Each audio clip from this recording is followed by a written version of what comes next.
Hey guys, welcome back to another one. This is Crypto Elite. In today's video, we have a lot to discuss, and one thing that I did want to just talk about in general was I know I'm kind of straying away from just specific Theta news, and it's not because I don't believe in Theta, but there, as you've seen, not too much specific news out there for Theta. And this is not a knock on Theta, but I am trying to rewind back to originally when I got into the YouTube space, and it was for just news reviews and how-tos for crypto, because I thought it was a little bit difficult initially getting in there and just playing around with things in the crypto space, and it was very broad. So not to say that I'm going to move specifically away from Theta, but as you can see from my previous videos, I'll try and tie Theta in as much as I can, but I'm also going to be talking about more general broad crypto as well.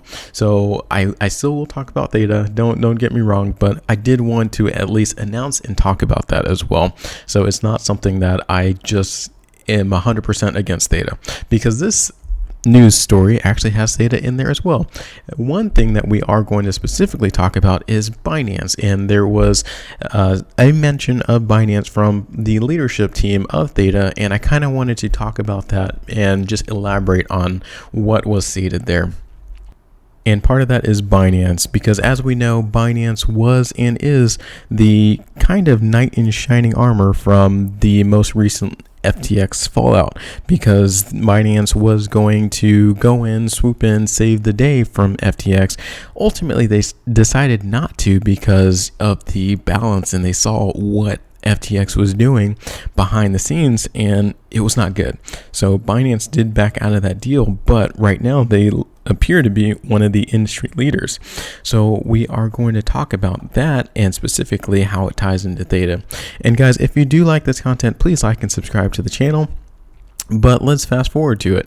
And this is something that I found on Twitter, and I do have to give a shout out to and thank Theta Leviathan. Hopefully I'm saying that right. If I'm not, correct me in the the comments below. But this is a post from Discord of the Theta Twitter, and it's from Wes Levitt. He says, "I believe those are users, Thetas, that are staked.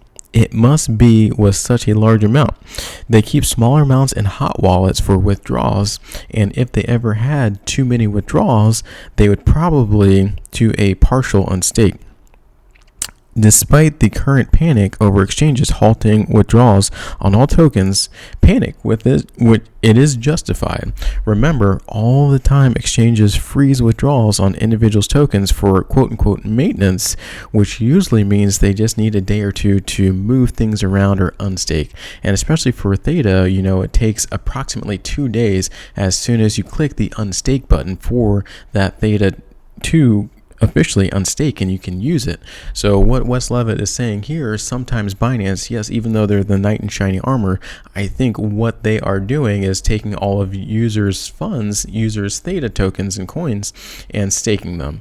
And if there is a bank run, or not even a bank run, just a lot of users are withdrawing or requesting their Theta to be back into their own storage, then that's when you see the maintenance requests for Binance, and you can't withdraw because they have to unstake it, and that takes time.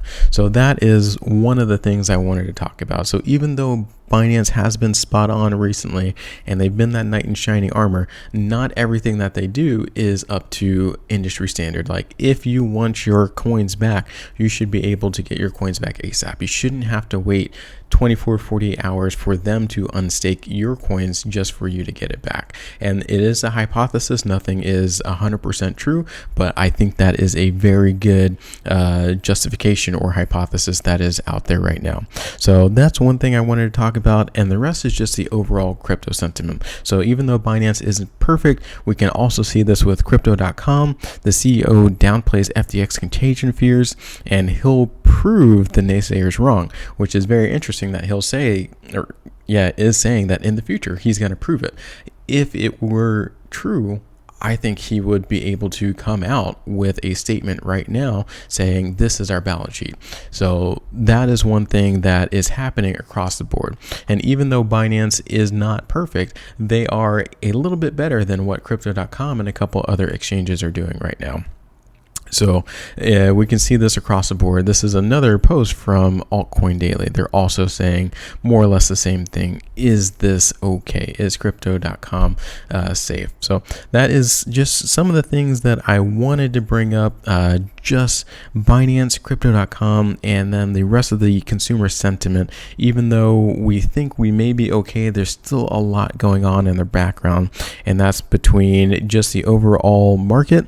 There has been some small bull run in the past couple days, but I think we're far from the risk because of China's zero COVID policy is still out there. Americans feeling bad about the economy, and the Fed is still cranking out those interest rate hikes. So whether it be 0.75 or 0.5, that is still the interest rate moving up. So in the wrong direction, especially for high risk assets like cryptocurrency. So there is a lot going on in the background right now, and the exchanges are not helping. And I just wanted to highlight at very least one thing from the Theta leadership team, just to keep it overall Theta theme. If you have any questions, let me know in the comments below, and I'll see you on the next one.